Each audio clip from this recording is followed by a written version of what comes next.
प्रेम से बोलो गंगा मैया की जय।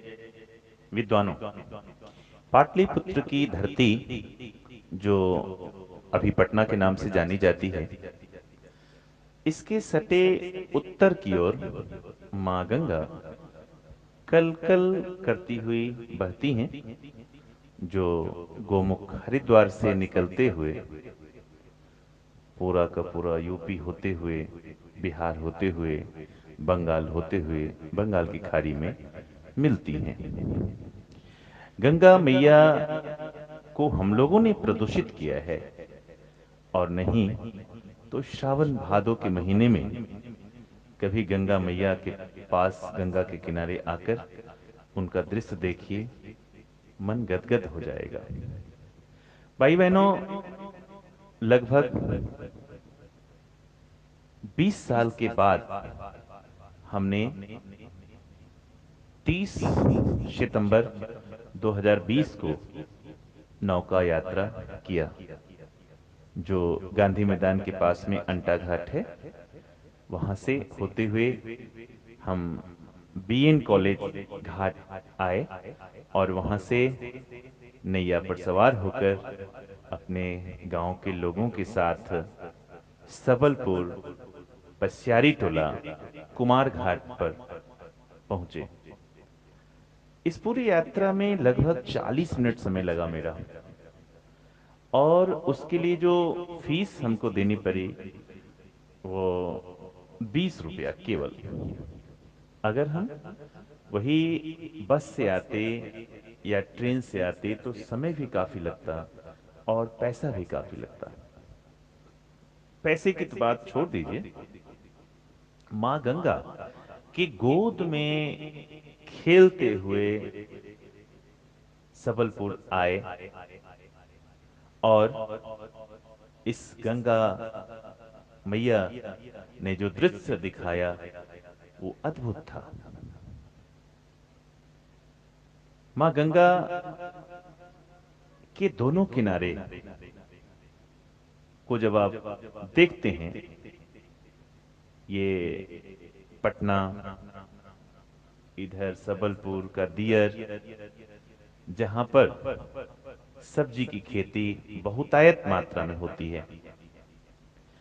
माँ गंगा कभी रानीघाट, महेंद्रू के इस पार में मात्र 10 मिनट, 15 मिनट के फासले पर इधर सबलपुर हुआ करता था।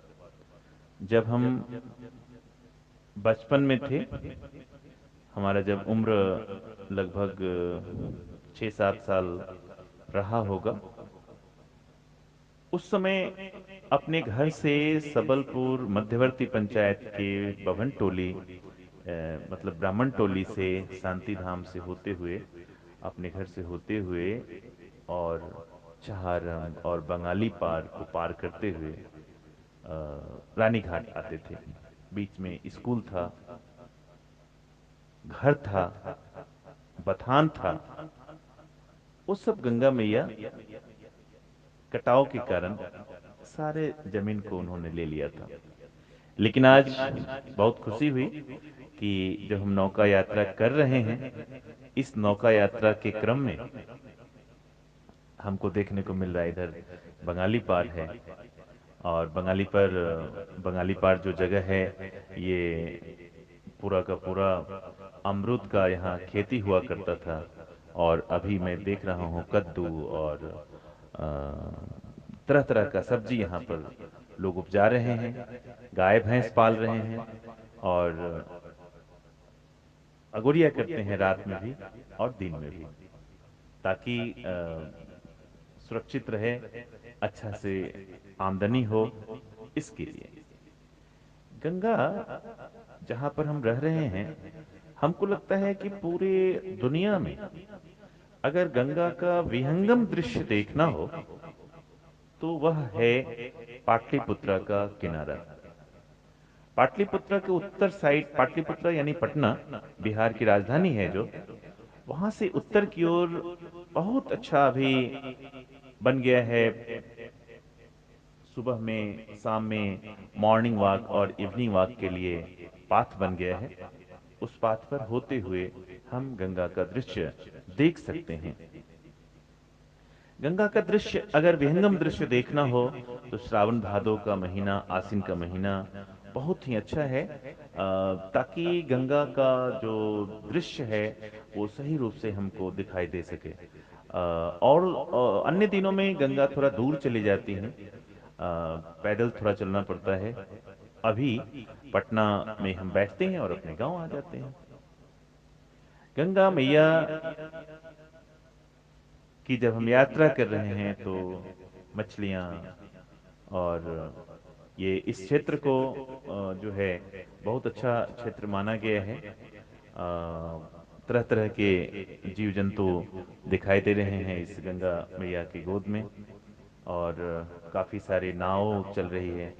यहाँ पर सोन का बालू लोग लाते हैं, आरा से, सोन नदी से बालू ला करके इधर हाजीपुर और इधर सोनपुर में लोग बिक्री करते हैं। और इधर के लोग बालू से काफी धनाढ्य भी हो गए हैं और खूब कमाते हैं बालू से। और सबलपुर, वाकई सबलपुर के लोग काफी भाग्यशाली हैं, जो पूरे जीवन गंगा मैया की गोद में बिताते हैं।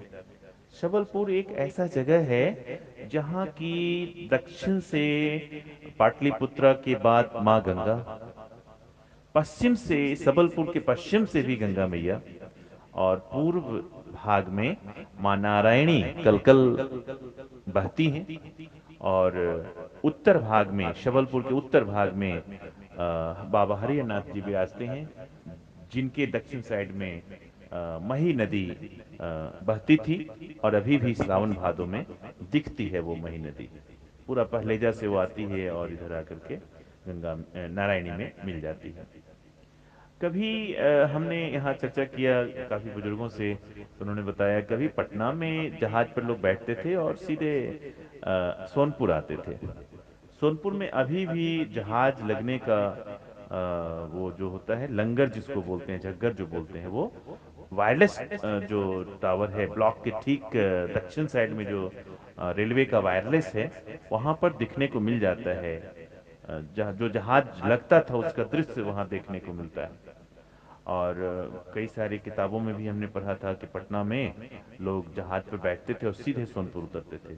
यानी पूरा का पूरा भाग पानी पानी पानी ही रहता था। लेकिन बाद के दिनों में, लगभग आज से 200-300 साल पहले, शबलपुर पड़ा जिसको बोलते हैं, यानी मिट्टी वहां पर आया और वहां काफी लोग रहने लगे। अभी हमको लगता है कि सबलपुर की वोटर लोगों की संख्या हमको लगता है कि लगभग लाखों में होगी।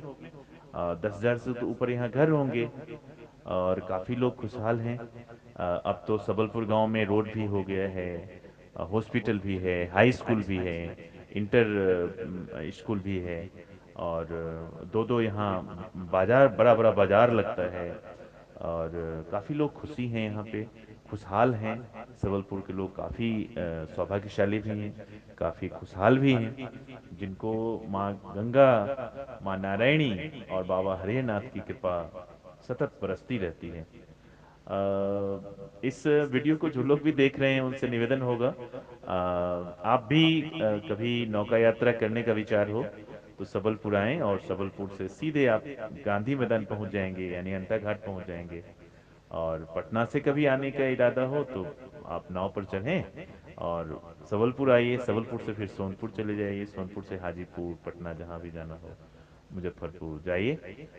हमारे समझ से साल 2 साल में एक आध बार गंगा मैया की गोद में नौका यात्रा करनी चाहिए। काफी अच्छा लगा। अभी हम अपने बेटे प्रबोध के साथ यात्रा कर रहे हैं, और मेरे साथ पुष्पांजलि प्रज्ञा भी है।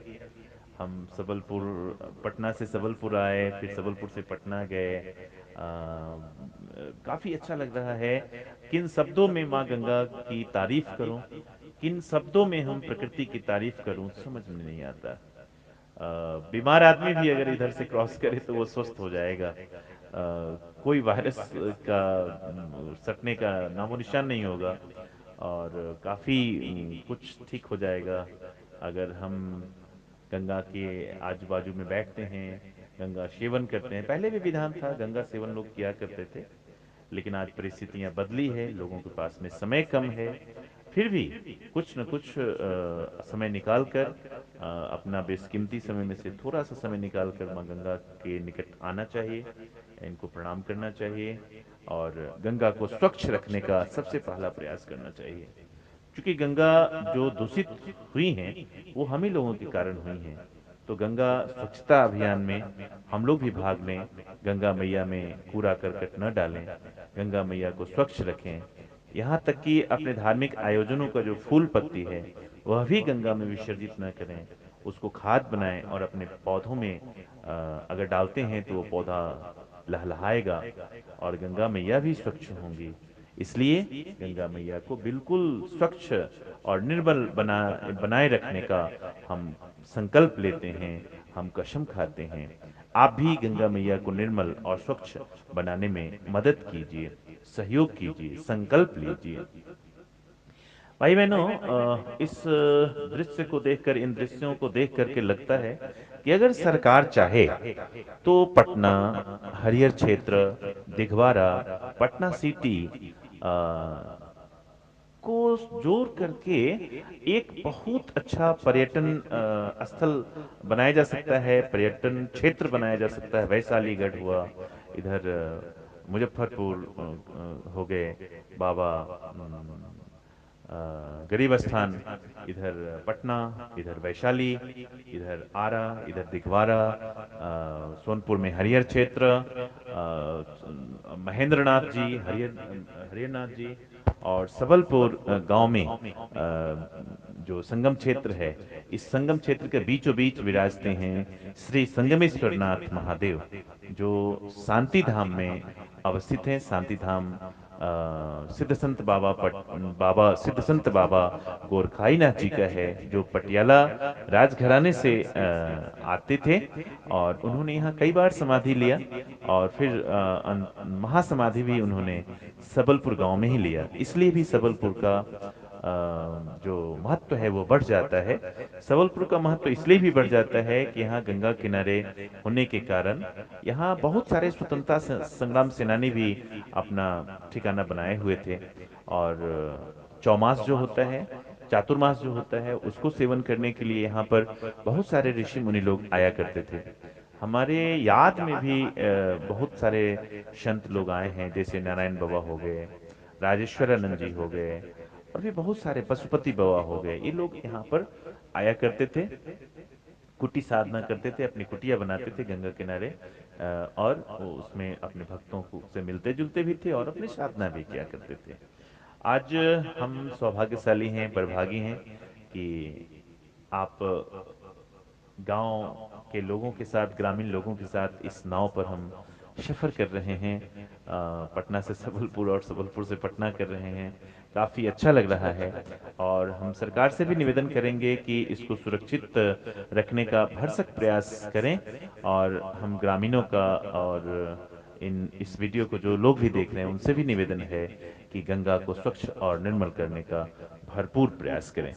विशेष क्या कहें, पुनः पुनः निवेदन होगा, आप भी नौका यात्रा को अवश्य करें और गंगा मैया को निर्मल और स्वच्छ बनाए रखने में भरपूर मदद करें। जय गंगा मैया, जय भारत माता, जय हरिहर क्षेत्र, जय पाटलिपुत्र। धन्यवाद।